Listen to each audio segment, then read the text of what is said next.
Welcome back to another episode of the Lender Podcast. I'm Bryce Matheson, and as always, this episode is brought to you by Lender. Lender is a loan management software tool designed to help you with every aspect of your business, from origination to servicing to payoff. Lender helps you with document generation, helps you with collecting monthly payments, dispersing monthly payments to your investors, taking in new loan applications, giving your borrowers a portal that they can log into, giving your investors a portal that they can log into. Pretty much every aspect of everything that you do inside of your lending business can be done and facilitated through Lender. You can check that out by going to joinlender.com. That's LENDR, joinlender.com. Now, onto the episode.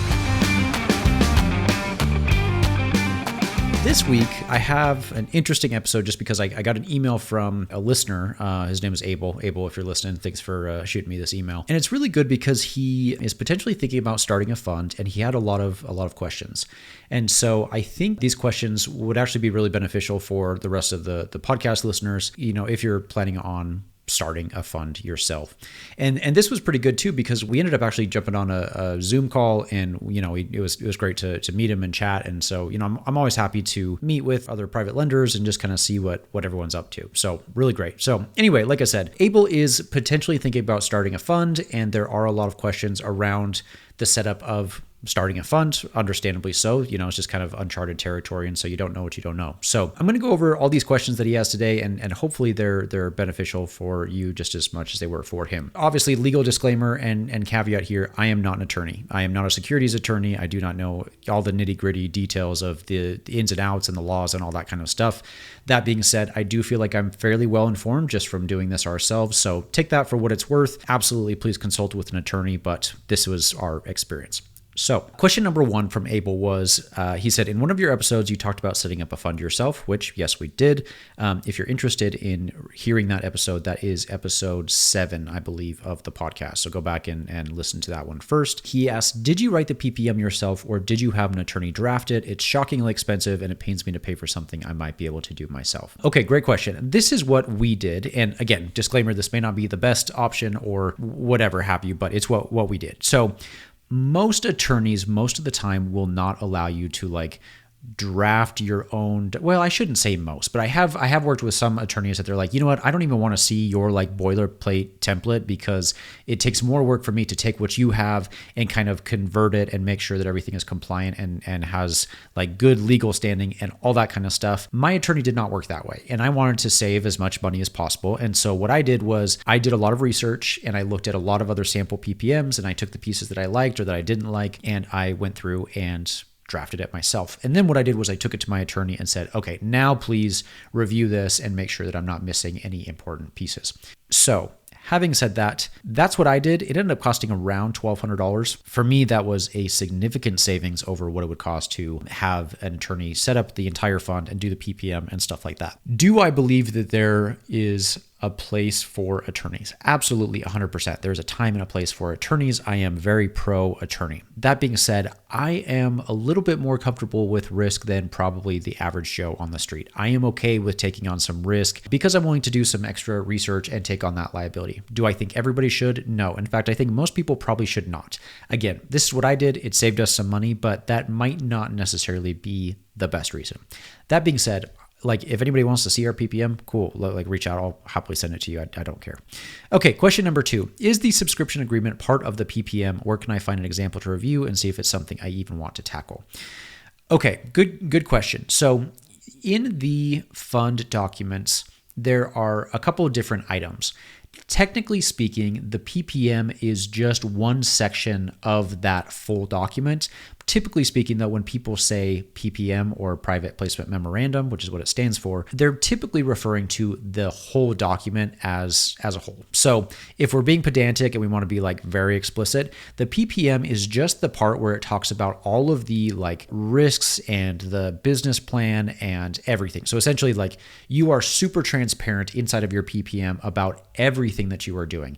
Say, this is how we make money. This is how you make money. These are the risks associated. This is what could happen if there's a market downturn. This is how we think we're going to cope with those in the event that something does happen. This is what's going to happen if we have a default or a foreclosure, and this is how the fees are dispersed and what happens with your pay. You are explicitly laying out every single scenario and what could happen in the event of something going bad. Now, that's not to say that There might be a circumstance that is encountered that is outside of the scope of your PPM, and there's not a case to cover that.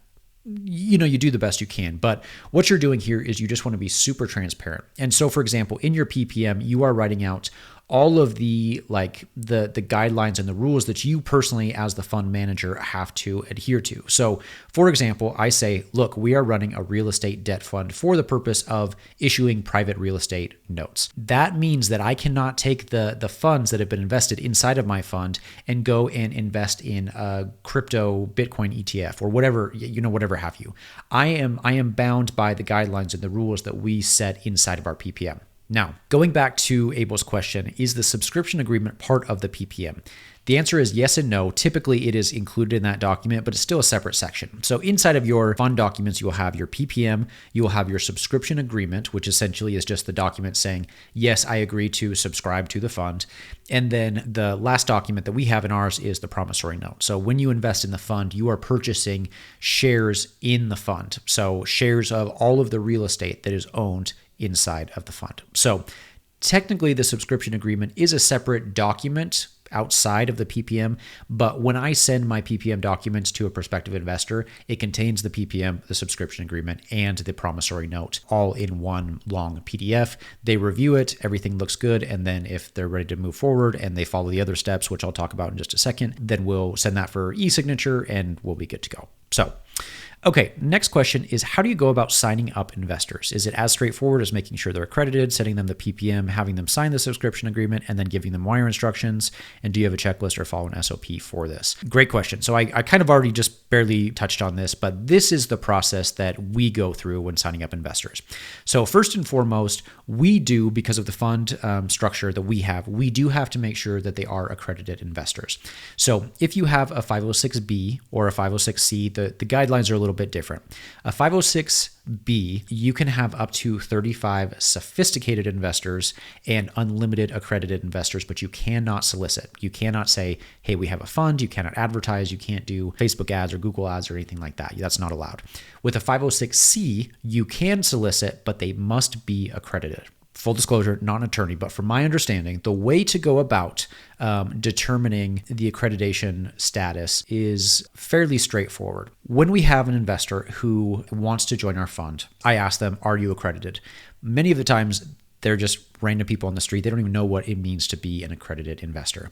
Now, an accredited investor, by definition of the SEC, is you have to have made at least $200,000 per year in the last 2 years and reasonably expect to make the same in the coming year as well. If you are married, that number jumps up to 300,000. So 300,000 in the last 2 years and expect to make 300,000 this coming year as well. Or if you don't meet that, you have to have a net worth of at least $1 million, excluding the equity in your primary residence. So you have to exclude that. So you have to have over $1 million net worth in a brokerage account, retirement accounts, IRAs, what have you, to be classified as accredited. So I go through that kind of basic checklist with a prospective investor, but that still isn't good enough. I just want to basically say I'm not spinning my wheels. If they're like, well, we made 50,000 last year and we don't have $1 million net worth, I know they're not going to pass that accreditation check. But if they do pass it, just my brief high level one, then what we have to do is we have to use a third party verification service. And there's lots of them out there. We've used one called Accred in the past. I think it's $75 or $100 per investor. And there's another one called Invest Ready, I believe, that I have a friend that uses. I think he said they're around $55 to $75 per check.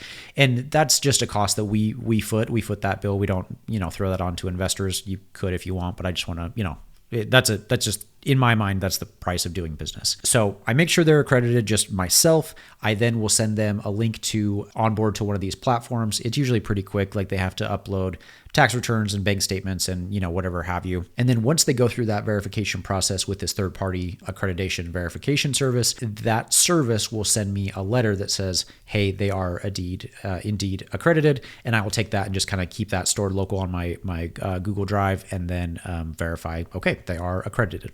Once that's done, I will then send them the PPM. They'll read through the documents, and it's long. It's like 60 pages of snooze fest, like long, drawn out, just boring. So I kind of joke like, hey, if you're interested in investing, just do this when you're trying to, fall asleep, and it'll put you right to sleep. So I send them the PPM, they read through that, they then sign the subscription agreement, they sign the promissory note, we both sign the promissory note, and then that is pretty much it. I give them the wiring instructions, they send funds, and they are a member of the fund. So pretty straightforward.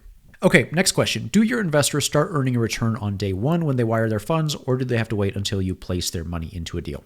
Okay, in private lending, there are three main strategies when it comes to investor capital.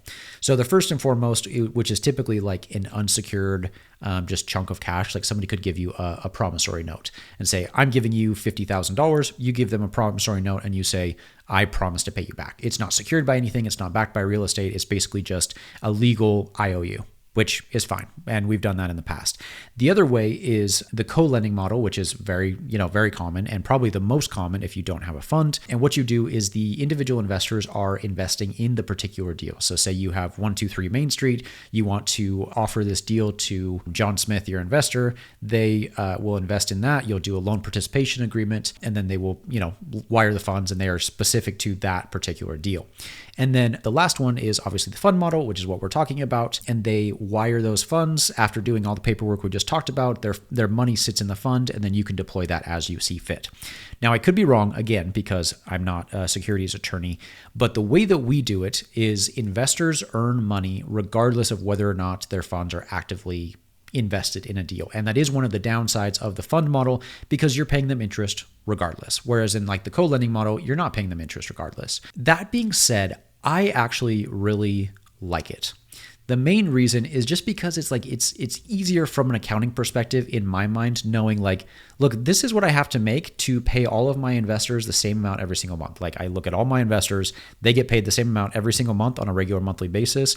This is what I bring in over the course of the month. This is what I pay them. And then whatever's left over, I get to keep. So it works really well. Whereas if you have multiple like co-lending loans, and then you have to figure out and then monthly payments, and this person didn't pay, and so they don't get interest, and it does get a little bit more tricky. Again, there's another plus for using Lender because it handles all of that for you. But yes, to answer your question, you do have to pay them regardless. I'm okay with that because mainly like if I have $500,000 or $1 million sitting in the fund that's not currently being utilized, I know that I can put that to work relatively quickly.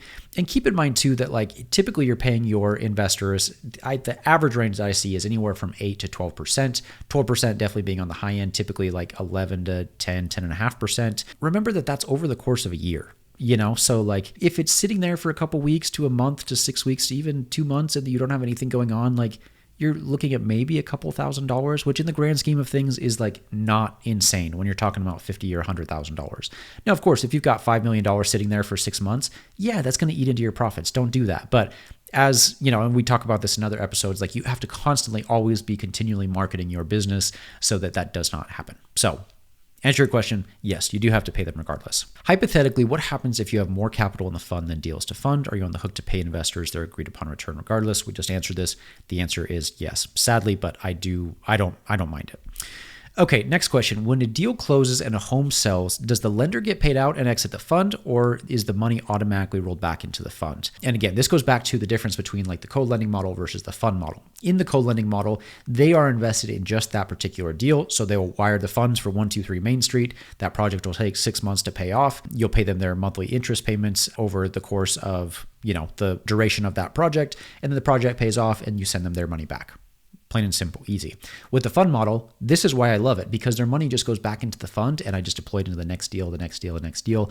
And I love that because I love having full autonomy over all of the funds. And the thing that I hate the most is when a borrower comes to me and they say, hey, I've got this contract, I've got this deal locked up, I'm looking to get it funded in 2 weeks. Is this something you can do? What I can do is I can go right away and look at my bank account and be like, yes, I can, or no, I can't. Whereas with the co-lending model, you kind of have to like play this like this juggling balancing act. We're like, okay, I know investor A has this much, investor B has this much, investor C has this much.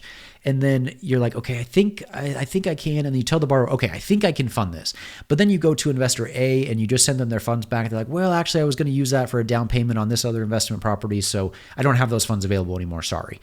Or investor B is like, well, I think I can, but Christmas is coming up, so we might want to use that. So like you kind of have to sort of keep tabs on where all your capital is at, but it's not really your like capital that's allocated because it's in somebody else's hands. So again, I really like the fund model saying, yes, I can. No, I can't.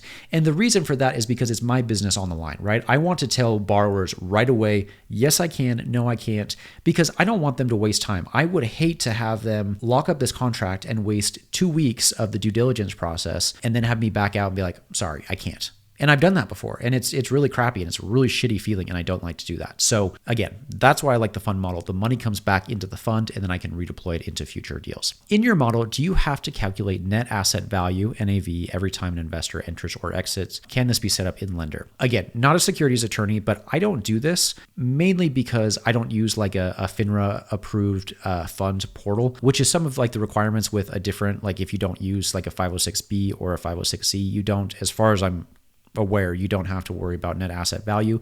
But of course, I do track, all of the dollar amounts and where people's funds are at inside of the fund through Lender. And there's absolutely like a treasury management piece inside of Lender that shows like, this is how much you made this month. This is how much you made this month. This is where your funds are at. This is your return. All that kind of stuff is automatically tracked inside of Lender. Next question. What's your opinion on lockout periods, 1 year, 2 year, etc.? I personally don't do lockout periods. I don't require that investors invest with us for a minimum of 1 year or 2 years or whatever. The only thing that I do require is I do have a 90-day redemption period, meaning that if somebody invests with us, if they want to pull their funds out, they do have to give me a 90 days heads up. That being said, never in the history of our fund have we ever taken 90 days to get somebody their funds back if they've requested it back. The reason that we do that is just as you know, real estate is not as liquid as a stock or a bond where you can sell it today and then have those funds back in 3-4 days and then give it back to your investor. Real estate is a physical, tangible asset. And so in the event that like something happens and you need to liquidate that, it can take a while. And in the event that we have all of our capital deployed and all the projects are taking longer and everything is like shit's hitting the fan and we don't have any funds, I just don't want to be in that situation where I can't get somebody their money back in time. And so, like I said, I give them a 90-day redemption period. That being said, I have never taken 90 days to get somebody their funds back. Typically speaking, I can get it back the same day or at least within that week, unless we're fully deployed and I have to wait for a project to pay off or another investor to come in before I can give them their funds. Typically speaking, we always keep like a cash cushion anyway because we have new deals and that we're trying to fund all the time. And so I want to make sure that I typically hang on to at least 10 or 20% as cash of the total fund value just for different circumstances. And so, no, I don't have a lockout period. The main reason for that is I try to put myself in the shoes of the investor. And if I was investing in a fund, I would want the security of kind of knowing that I could come and go as I please. I don't want to be locked into anything. And so I don't require that from our investors. Next question kind of ties into this. He says, open-ended fund versus closed-ended funds. What are the pros and cons? I read that open-ended funds can be more complicated from an accounting perspective, but I don't understand why. I don't know that I understand that either. I've never necessarily heard that it's more complicated. Maybe it is, maybe just because you have like more people coming and going rather than just like this one set raise. So like typically a closed-ended fund would be used for something like a syndication type model where, you're pooling investor funds and you're raising capital to buy a $20 million apartment complex. And then once you have that $20 million, you don't have a need for any more capital. And so you stop raising. Whereas us, we have investors churning all the time. We have people coming and going and coming and going. And so maybe is it a little more difficult from an accounting perspective? Kind of. I wouldn't really say that it is. It just seems like I'm keeping track of all the funds anyway. So whether I have people coming and going, it's just a simple like journal transaction where you just log that funds are coming in or out. So I wouldn't really say that it is more complicated necessarily, at least not in my experience. Last question is, he said, did you build your website yourself and all the disclaimers? It looks great, clean, easy to navigate, and straight to the point. Abel, you're the man. Thanks for that. I really appreciate it. Yes, I did build my website myself. If anybody is curious, that you can go and see that. It's holbrookcapital.com/invest. This is our investor website that he's referring to. And it just goes over all of the rates and returns and frequently asked questions and how the fund works and how you can expect payouts and the redemption periods and all that kind of stuff. Similarly to our PPM, I try to be very explicit and transparent on our website and be like, look, this is how we run and operate, and there's no surprises, and this is how it works. Now, my professional background is in software. So yes, I did build a website myself. I hand coded it. Being, in the tech space, building a website, it can take me a day, to set up a website from scratch. All the disclaimers and stuff like that, I did have an attorney review. But again, anyone's welcome to go on and use my website as a template. I don't care. You're free to rip off anything you want and use it for raising capital if that's what you're looking to do. The one thing that I will say, and I'm actually doing an episode on this next week, so stay tuned for that, talking about this, but I will kind of reiterate this. One thing that I did not do in the beginning on my website that I should have been better at is being a little bit more neutral.